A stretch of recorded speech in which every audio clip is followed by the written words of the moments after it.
Ito naman mga idol, ang ating dambuhalang ugama. Alimango pala. Ugama sa amin sa Kabikulan.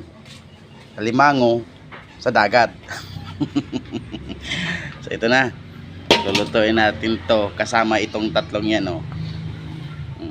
Bago siya tuluyan. Ay, kido ka. Tuluyang lutuin. Siguro nagpakulo na ako ng mainit na tubig para at least mawala na siya ng life bago natin kasi tingnan mo pansipit, oh, ang laki, oh. Walang ya. Masipit ka nito sigurado. Putol ang daliri. So, teka lang ha. Kuha lang ko ng mainit para at least maugasan na kita. So, ito na. Lalagyan natin siyang mainit para at least maugasan yung mga dumi-dumi niya. Isipin nyo naman tumatago to sa putikan. At least putik, malinis. Kaya lang, kailangan hugasan. So, pasensya na ha. So, kailangan ka na lutuin. 3 araw ka na. Ipangahanda ka pa. Bye-bye. Bye-bye. Na.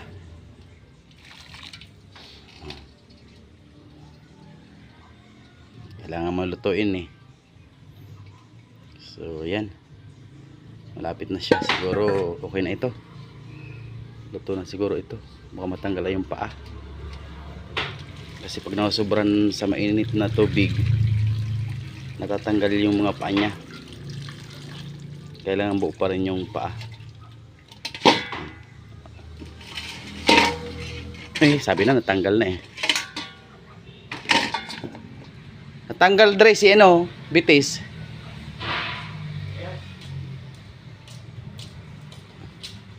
May tiba na lang.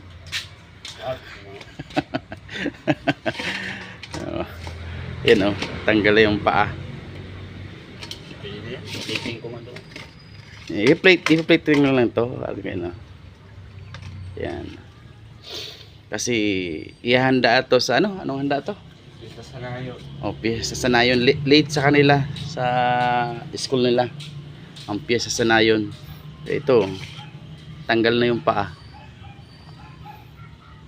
Tingnan niyo pag buhay ba? Gumagalaw pa pala yung sipit.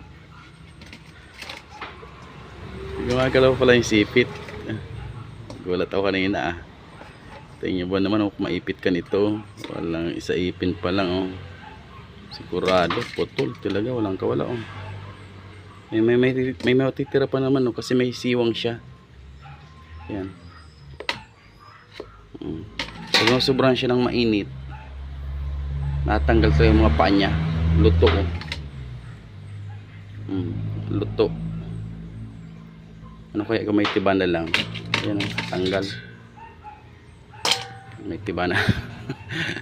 So i-plating naman siya para at least parang buo pa rin. Ayan na ang malikot na alimango. So naka plate na siya, may kalabasang konti at di naman daw maubos yan, sabi ng ating anak na kumbaga parang naka-display lang kasi may mga judges daw ata. So yun, papatakam na nito ang judge. Sabi ko nga lagyan ng maraming gulay kaya lang daw masayang. So importante andyan yung alimango sa dagat, masarap at malinamnam. Yan. Ayan, oh. Wow. Bye-bye mga idol. Dadalhin na ito sa school. Sarap ng mga kain ng teacher nito, panigurado.